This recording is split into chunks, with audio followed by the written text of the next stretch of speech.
Warning, the following video has flashing lights and also includes content that may be deemed inappropriate for some viewers. Viewer discretion is advised.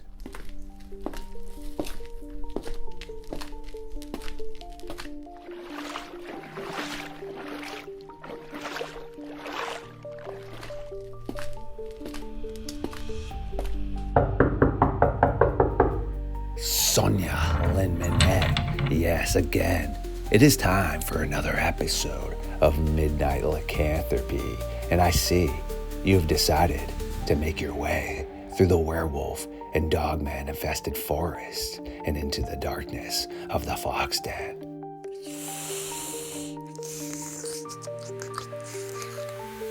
Absolutely delicious. I do appreciate you releasing me from my shackles and allowing me to feed. Yet, without further ado, it is time for Sonya and Mynatt and Starfox to venture into the darkness.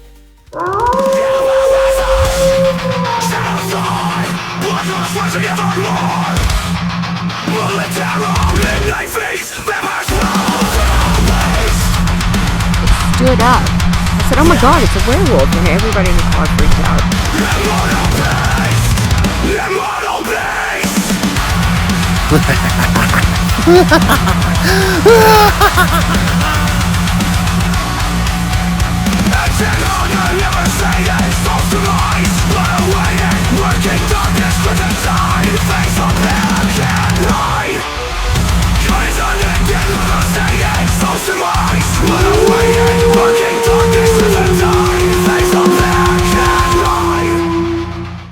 My creatures of the night, yes, once again, I see you have decided to tune in and listen to another episode here on Starfox Radio.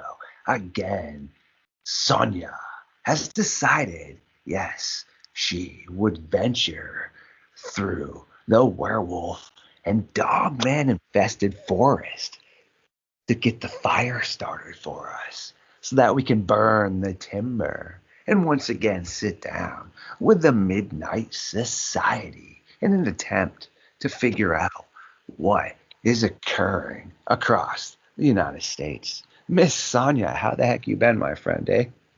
Hi, I've been well. Just doing my thing. Had a birthday last week. And enjoying what's little left of the wolf moon. So yeah, doing well. How are you?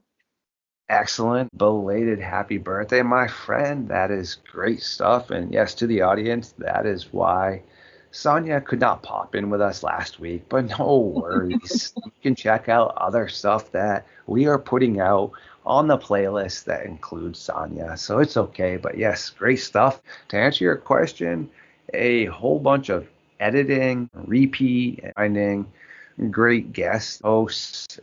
Well, accomplished a video that was extremely important to me with Miss Barb Hartman and Brian Barber about somebody that I've been trying to give kudos to and just find out what happened to her since I was a child. I dove down a ton of research to find her, figure out what was going on, let the world know who she is, what she accomplished. I was a little frustrated that I was unable to be successful at this for so long because I've been trying since like 2012. Personally, usually when I put my mind to something, I succeed the majority of the time. Yeah, I couldn't get to the bottom of this mystery until I was able to get some other people interested. And then, well, we did a whole bunch of digging. I encourage anyone out there to check out the video we put out. Much love to Autumn Williams. But yes, besides that, just sleeping, drinking a nice big glass of V8 juice right now. One of my favorite times of the day. Yeah, you got to get those vitamins in. You got to get your body feeling good. It's good for your mind.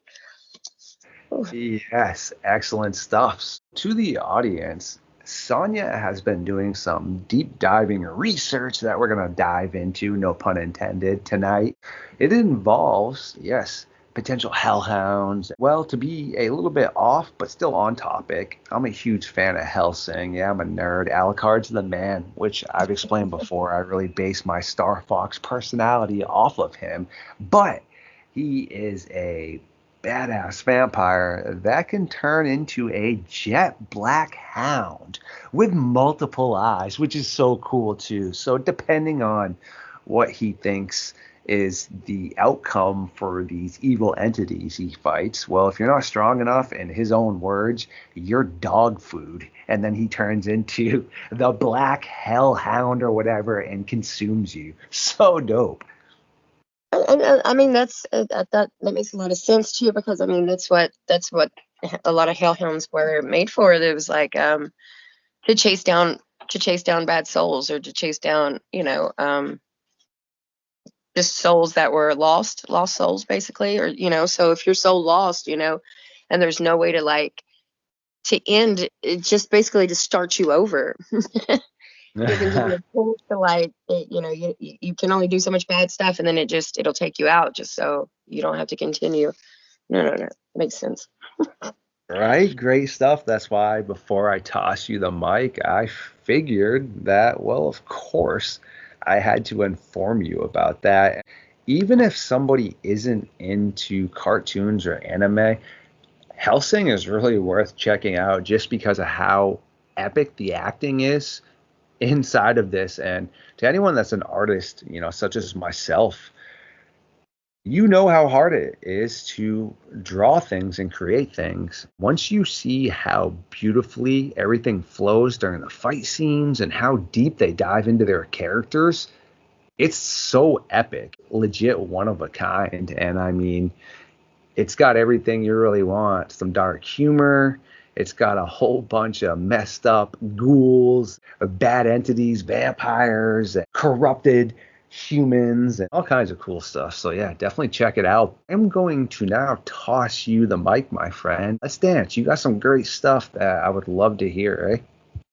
Yeah, like I said, I've been searching in on hellhounds because it's or just big black dogs in general. A lot of the European uh, settlers and folklore have, their own little, I guess, their own little entities, of their hellhounds. Like let's see, the English had the black shuck, which is a name for like a big black ghostly dog that used to haunt parts of like Norfolk and Suffolk and Essex and places like that. And it was said to just be like a guardian of different paths or different places in the woods. And it says that these things are supposed to be bad omens, but other people say that they're protective spirits, so they're guarding travelers, or they're guarding portals, or supernatural treasures, or they're there to just like not to also do bad, because everybody has these bad omens about hellhounds, but they can also warn people of like you know um dangers to come, things that could happen.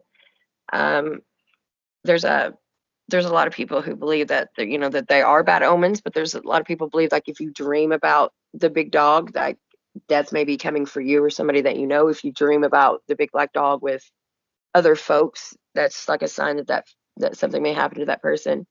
Or if you're close to the time, they say that you may see the big black dog. And again, it's just to guard these portals to the underworld, just like cats in the Egyptian times. The Egyptians used cats, but there's a lot of the English and Celtic and the Greek, the Norse. They all had they had these hellhounds. They had these big dogs, and to protect whatever they needed protecting. And especially, and if that's true, if you think about the underworld, and if you're going to die, if you're going into the underworld, and I mean, if that's what guards the underworld, and that's what you would see, it would make sense. The English, they have their version of what they call a hellhound is the black shuck, and I like the name of it. It cracks me up. And it was said to have like glowing red eyes or glowing green eyes, and again, a lot of people believe that it was just that either it's a bad omen, but again, a lot of other people believe it's a bad omen. They believe that it was a bad omen because in August of August 4th of 1577 in Blythburgh, Suffolk. I don't know if I'm saying that right, but there was a huge storm that came through. It was like just a huge lightning storm, and the villagers decided to take refuge in the church. And during the storm, they said that giant black dog broke through the church doors and came in on them. And it attacked a man and a boy and unalived them before they could do anything. And then the steeple of the church fell. This church particularly is still there. And they said it actually left claw marks scorched in the door of the church. And it's kind of like a tourist attraction now, but people still go to see it because they call it the devil's fingerprints. And it's basically looks like claw marks that are basically burned into this church door. And then on the same day, miles away in let's see, let me see where I was. Oh, in Bungay at St. Mary's Church on the same day, there was a similar attack on a church. And so there's all these like big rumors about how this, how there's this big massive dog. And then in between all those, there's been all these sightings of them being on the roads, in between Norfolk and Exodus. And there's a lot of like people that said they've seen them in the woods, and they're still seen today. Like there's still people that like report seeing them here and there. They'll dart out in front of them across the road, or they'll come out of the woods on them. They'll be like walking on a path and they'll see one and it'll come out of the woods and it'll make them turn around and go back the way they came. And again, if that's like what a bunch of people believe, if they're out there guarding entrances to portals, or or they're turning people around, I mean, if you see a big black dog in the woods, or see a big black wolf in the woods, I mean, and you turn around, you never know what it could have saved you from. It could have saved you from itself. Yeah, that's some great stuff right there for sure. What's interesting as well is I know that when it comes to Highway 666, also certain other areas, the Mark Twain National Forest, a ton of reports of hellhounds and also jet black looking like smoky wolves with glowing eyes. And we just mentioned about how in that anime, they do that. But also, why do you think, again, you have Lilith, right? And to anyone that doesn't know who Lilith is, well, she is basically more or less the queen of vampires. She can turn herself into a wolf, or she can also turn herself into mist, in bats, etc. But again, associated with that jet black being, again, Lilith, creature of the night. Pretty interesting. Why do you think that is? Well, she's my fave. Let's just go ahead and throw that out there. I have a really deep connection with Lilith. I think so misunderstood. But I mean, again, if these things are, let's say, portals, or if these things are guarding stuff, or if they're guarding certain energies, or if they're, again, guarding you. Some people take things like as a threat almost, but like if you run into one of these things in the woods, like you would find it threatening, but again, it could be saving you from something on into the woods, and the best way to really keep people away from stuff is to scare them. Fear is the only thing that really keeps people, back. It really holds people down, and it's really the only thing to hold people back. Yeah, great stuff right there. Recently, myself, all the beautiful minds that I work with, my science team over at the Midnight Society, a ton of other people have pretty much had a hypothesis that we might be able to turn into a theory sooner than later.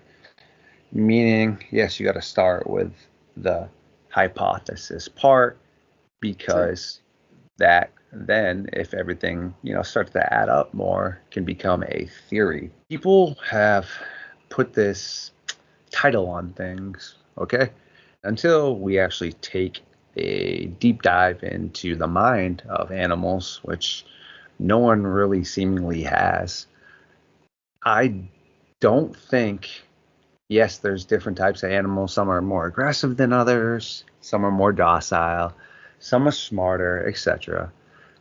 But I don't consider an animal evil.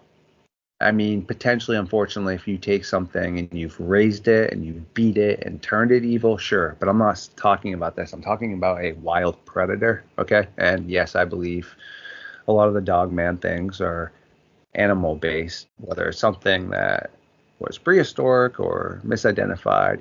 That's all on other episodes. If a crocodile comes up and takes someone's son or daughter, well, that evil crocodile, those evil creatures, same thing with a shark or anything. No, it's not how it works. People have got disconnected, meaning, yeah, nature is part of what we are. Beautiful thing.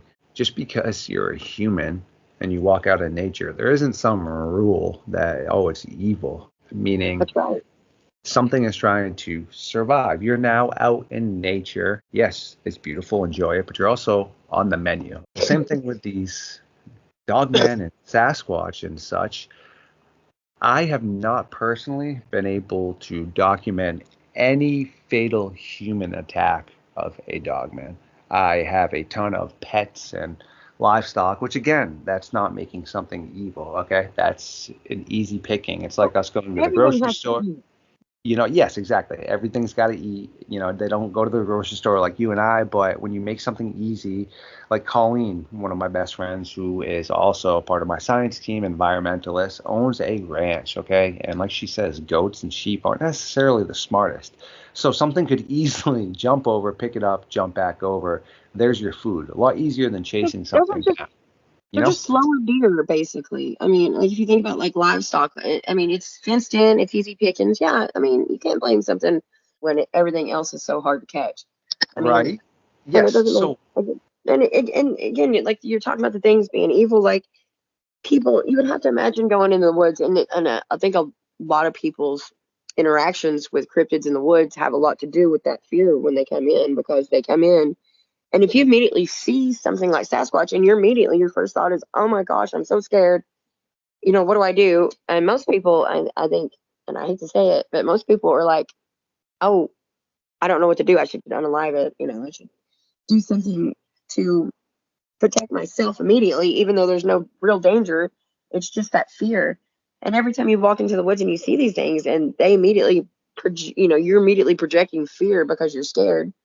I mean, it's got to be a hard thing, especially if you're a smarter creature and you're smarter. I'm a firm believer that Sasquatches can feel vibrations and energy from people. Same thing with the other cryptids. A lot of them, I think, they can feel that fear in you, and it's so horrible to go into the woods and every time something sees you, instead of seeing you as you, it sees you as something to be scared of. And it's sad. It's sad that they have to live that way, in fear themselves because we're so scared. yeah, great stuff right there as well.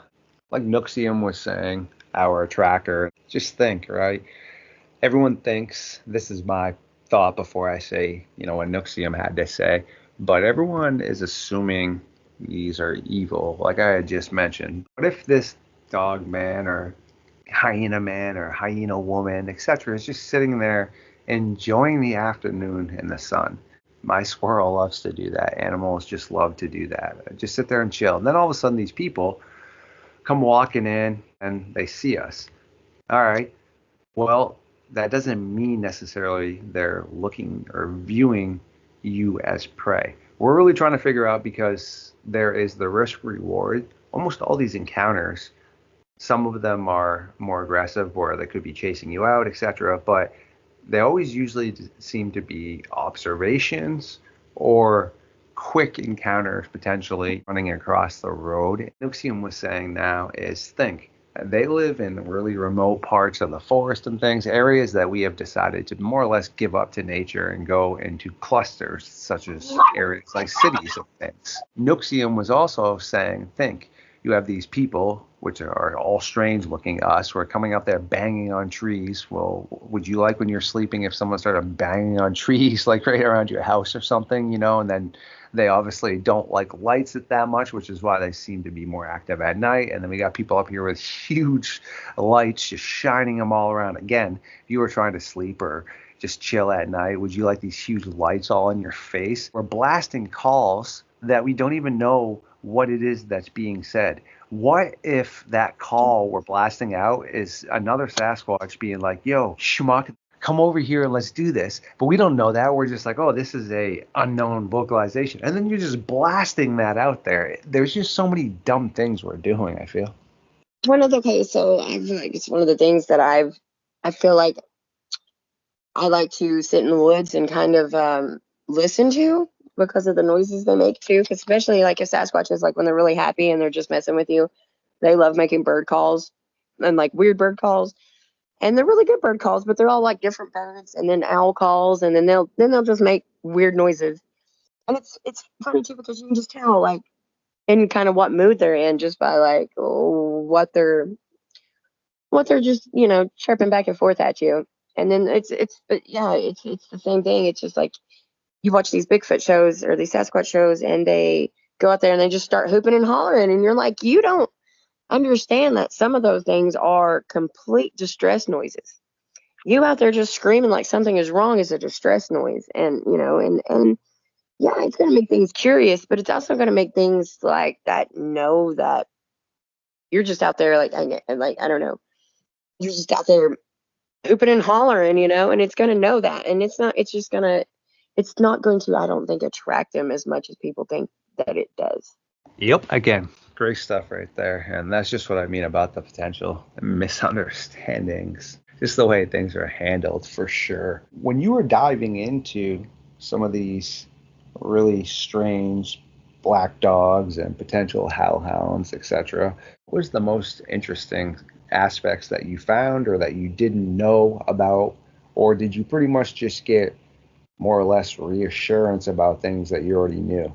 Well, it kind of just reading through it, what happened was is I somebody had put a thing on one of the pages about the black schmuck or the black shuck. Sorry, schmuck. He said that. Went right back. The black shuck, and I was like Cybers, and like there's a few other ones.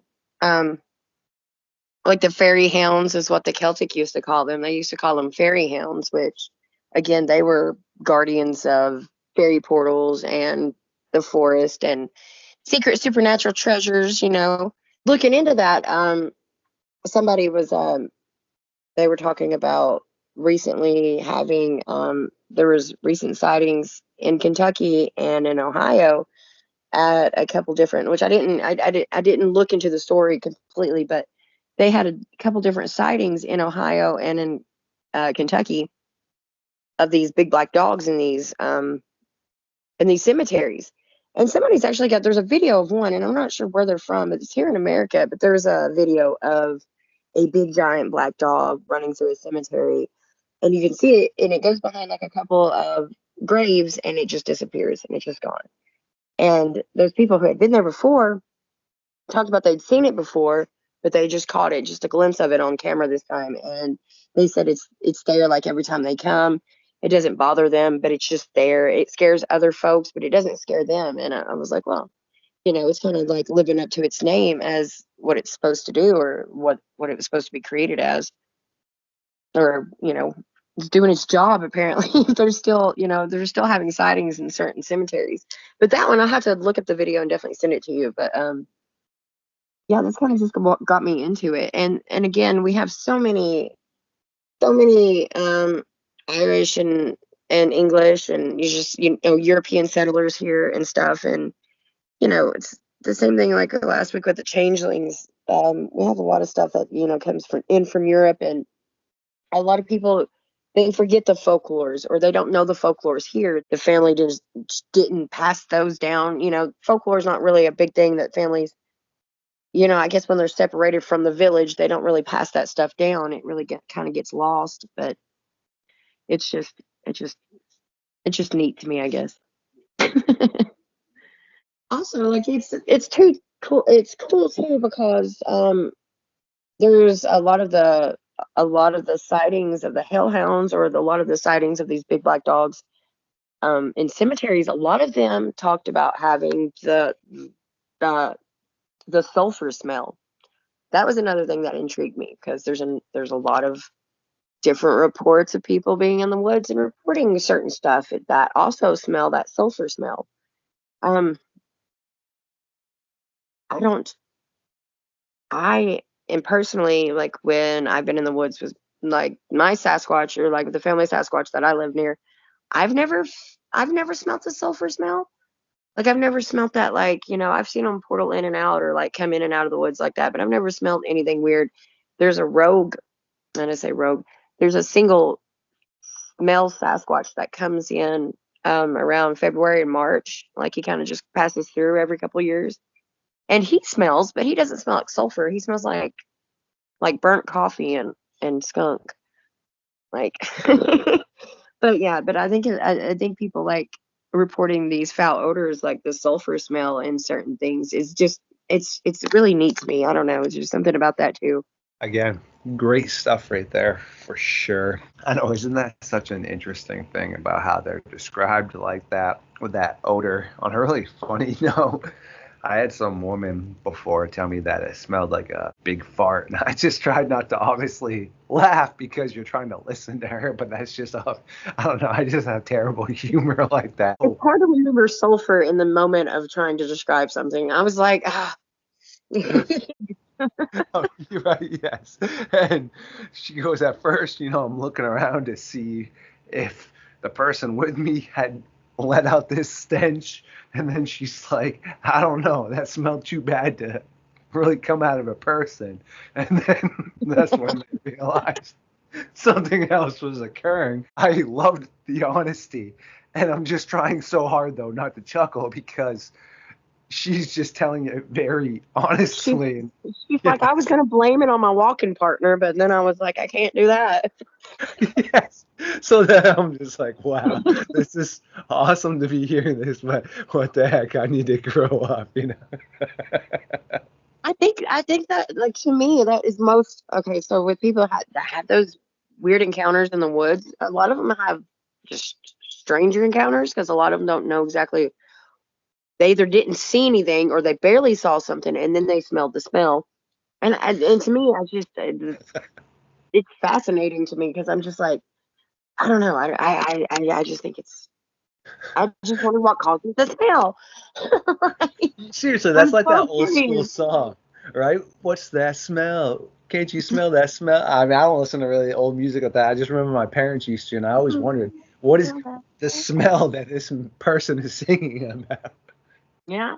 And it's just one of those things. It's like you hear people report it and you hear these things happen and you're just like, I wonder what causes people to smell that, Right? or but again, a lot of people think it was like a detour or like a something to deter them from that.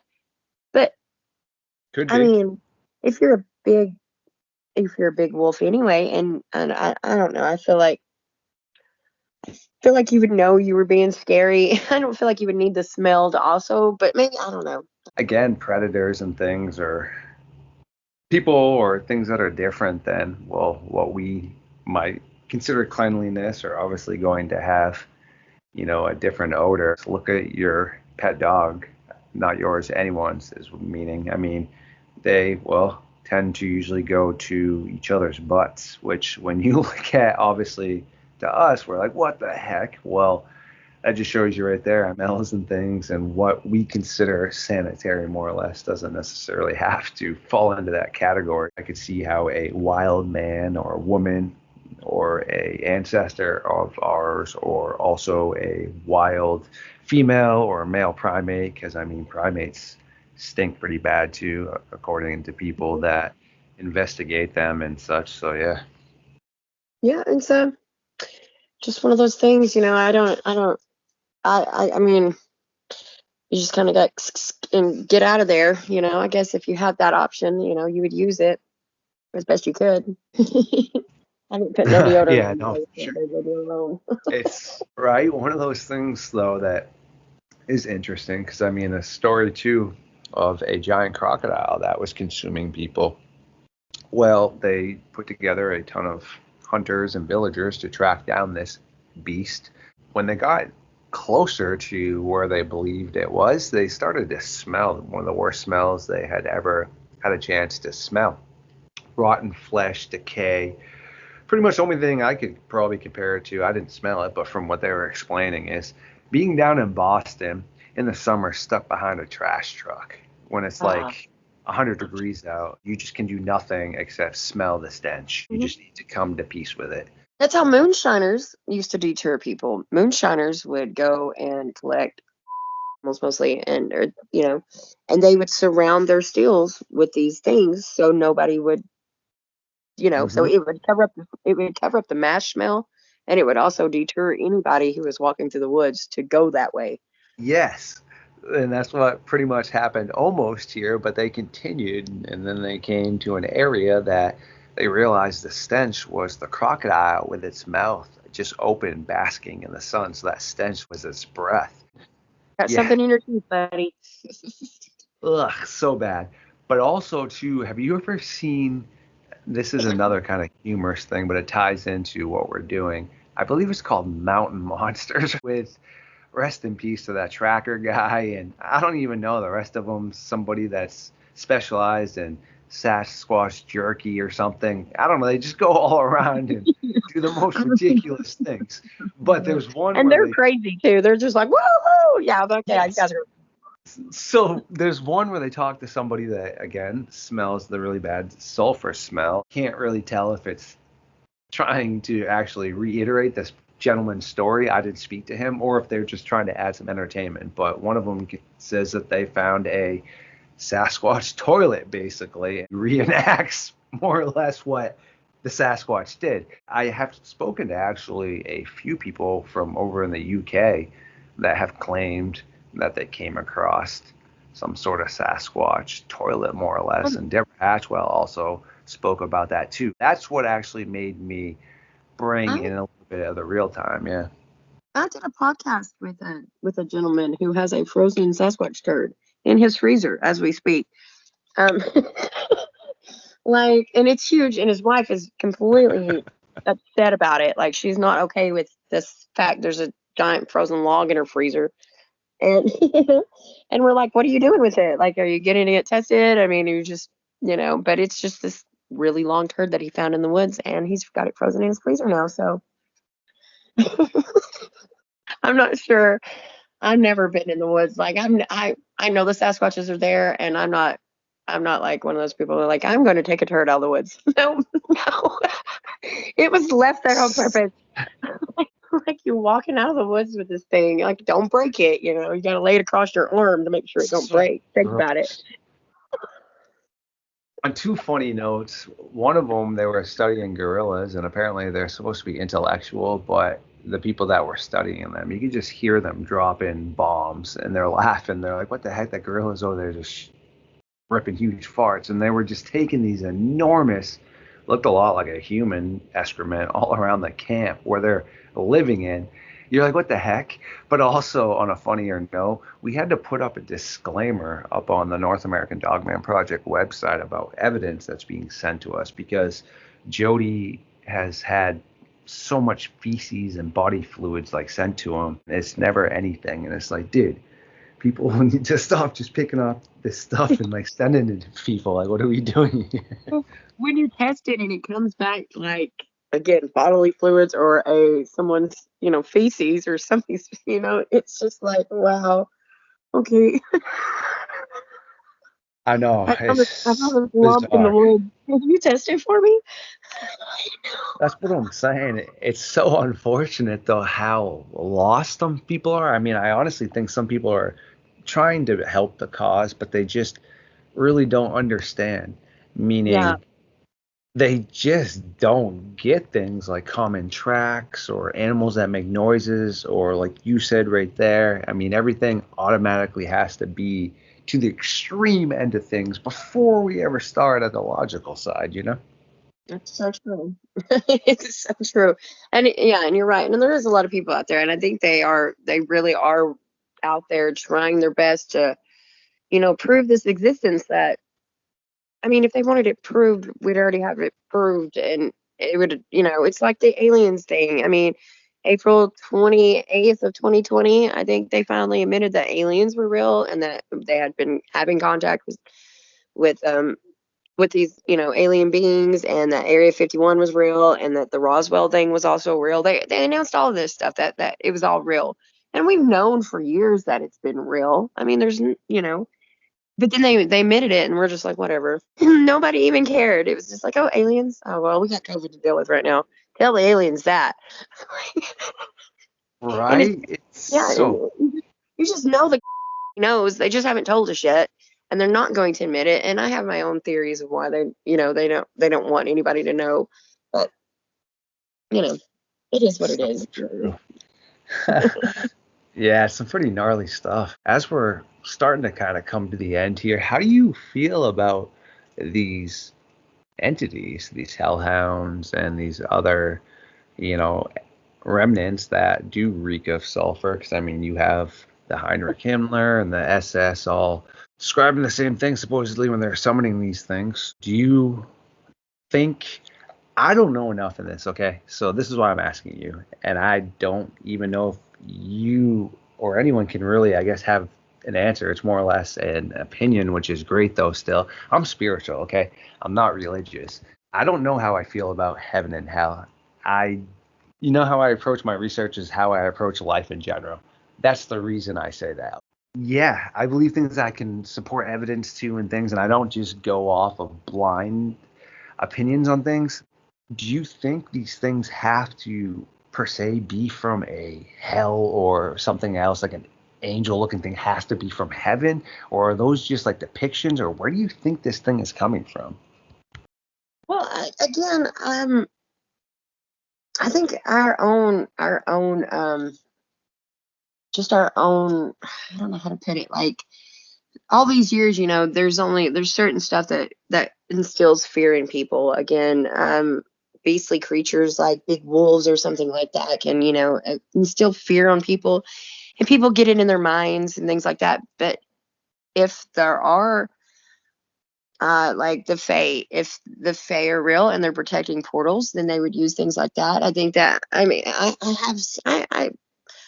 I believe there are these things. People do see these things, and again, I think it's the universe's way of guarding people or making people go a certain way, or it could be, I don't know. I have so many different thoughts on it, especially after doing a little bit of research that I did on what the hellhounds were, or the fact that they were said to guard supernatural things, which makes sense to me because it, again, Cypress, he was the three-headed dog who guarded the underworld, and it depends on what you like you said, what your idea of the underworld is.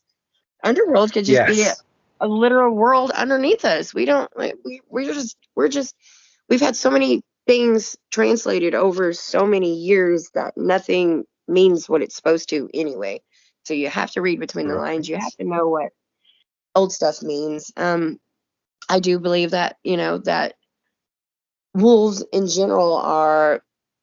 I think I always found them as, I guess I'm born under the wolf moon, so I would. I think wolves are good signs. I find them as good signs, whether people want to say things are bad signs or bad omens anyway. Nothing's set in stone, and Yep. bad stuff happens all the time. It's just going to happen, and and why wouldn't you want something to kind of come and give you a moment to say, hey, things could be getting rough. It's okay. You're just like the wolf. You're going to pull through. You're going to be okay. You're going to make it through. Because you're tough. You know how to hunt. You know how to survive. You know. So it's like for me, it's not. I don't find it as a bad thing, and I don't find. I find people just that we put a lot of fear, and the fact that we call them hellhounds really Mm-hmm. already gives it a bad name. Um, and again, if you just thought it was or like in the Never Ending Story, we had the Nothing, and the Nothing was represented by the big black wolf, and so there's all these depictions of wolves being a bad omen for bad things, but everybody wants to take stuff that's bad as being bad, but bad stuff happens, and that's just what happens. We can't, we're not going to be able to fix that, but it is nice to have something to. And I like dogs and wolves, and I think they're cool. So seeing that and knowing that something was going to come, to me, it wouldn't be so bad. It wouldn't. I think it would be more like something to break your fall. All right, I saw Great the big stuff. black wolf. Something's coming. It's okay. We'll deal with it when it gets here. So true. That's Another reason I proceeded to ask that question is because, like you said, the term, just from the start, all right, in actuality, again, I haven't really heard of any per se fatal cases involving, say, a jet black hellhound or something. What if it is just guarding an area that you don't belong? Get out. Does that make it evil again? That is just the questions that I like to try to find some answers to. Would you think that cops standing around a sinkhole was a bad omen? Or are they just standing around the sinkhole to make sure you don't fall in? Yes, It's the same, right? yeah, it's the same principle. And then, again, that's why I said I have such a deeper, um, I guess, thought to what these things are, because again, I don't see everything as being bad. And if something's going to deter you, from, walking off into a portal or walking off and getting lost in the woods, I mean, that's seems like it saved your life. It really seems to be going the other way. Yeah, and again, great stuff just because it's always important to present both sides. Meaning, if we are going to potentially look at these beings and such as fully evil or nefarious, like, some people are presenting, but we also need to, again, look at it in the other light and be like, okay, yeah, I could see that occurring for sure. But how many actual cases are verified, really, where anything has become fatal or actually considered quote unquote evil? Again, so a lot of it really falls into depictions like you and I have spoken about before. Same thing with 666, okay? That, yes, could solidify in certain people's eyes the mark of, correct me if I'm wrong, the beast or the devil, I believe, etc. At the same time, though, if you look at it in other cultures and such, or other time frames before that was ever presented as negative, it has things to do with like star alignment and all kinds of other things. It's interesting, It actually represents, like, even if, well, we didn't have the English language, we didn't have the English numbers. If you really get back and translate the number 6 back to like what it was originally it was actually like the letter W. So it's really funny to me because it's WWW. right? And people are like, "What?" And like, yeah, well, like, you just need to know your history. Everything. If they're going to tell you that it's bad and you're going to believe it, then that's all there is to it, because people are Mhm. very susceptible to believing what they are told. And that's just because a lot of us just got here and we're like, what's going on? And then somebody's got to tell you what's going on. And you're like, okay, that's what's going on. And you just, Yeah. you just believe it because you've been told that that's what's going on. And we're, as human beings, that we are the worst at that. We're just like, okie dokie, this is the way things are. I have to listen. You know, come up with your own 100%. conclusions. To tell you one more pretty interesting thing, which you probably actually already know this because you are a very well versed historian. But yes, to the audience, we do need to let Sonya get back to things she needs to do, which is many things, but she will be back. All right. No worries. Also, the whole upside down cross. Again, a lot of people automatically assume that has to be, satanic, etc. But William White, who's part of my science team, who's actually a geologist, was informing me it was St. Peter that didn't want to more or less disrespect his leader, so he had the cross turned upside down to do that. And like, when did Makes that all of a sense. sudden Why would come in? Jesus come back and be like, that's the symbol you picked for me? It's like that one? Right? So interesting as to, just like you said, how things just get misconstrued, and it's could be, not even misconstrued, just different belief parts. But it's important to understand, like you said, each side of that again, that doesn't have to be demonic, because if you look at the roots of it, it's not demonic. But if you look at other sides, yes, sure. Well, just because somebody was scared and then somebody wasn't, and somebody took the time to understand what they were, or tried to understand what was going on, rather than, oh, I'm scared. We can't even talk about it because it's so scary. And that happens a lot. In translation, things get so far lost in translation. That's where we are today. We're finally unbrainwashing ourselves a little bit, and we're kind of coming out of this stupor of just believing what we were told.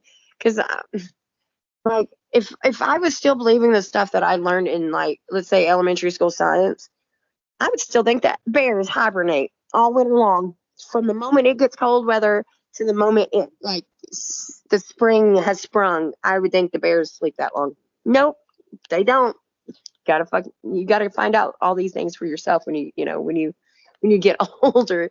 You gotta do a little bit of research. You gotta come seek him out and find him.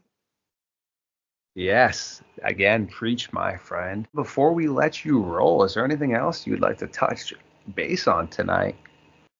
No, I really enjoyed. I'm still gonna do more research into, like, again, even at the end of this conversation, I even hate to use the term hellhound, but, but just in general, just bigger black dogs, or things like that could be, um you know folklore here and there, just to see what other names there are, because I know there's other things out there and other people see them, and I'm just curious.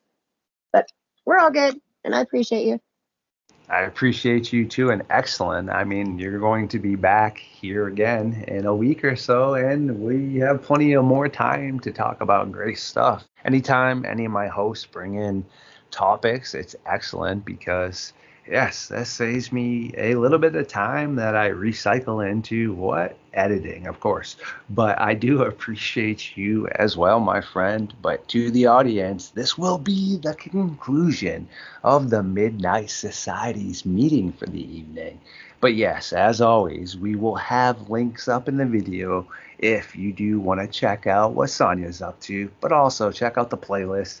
She has collaborated a ton already here on Midnight Lycanthropy, so you can always catch up with that. And also, if the Dogman and missing people and strange prehistoric and modern day predator behaviors isn't necessarily your thing, well, Miss Barb Hartman and myself have started a new podcast called Camp Nightmare Fuel.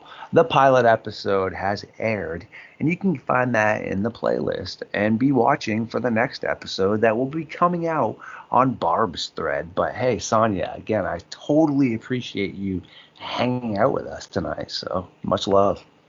Yeah, thank you. I appreciate you. You have a good night.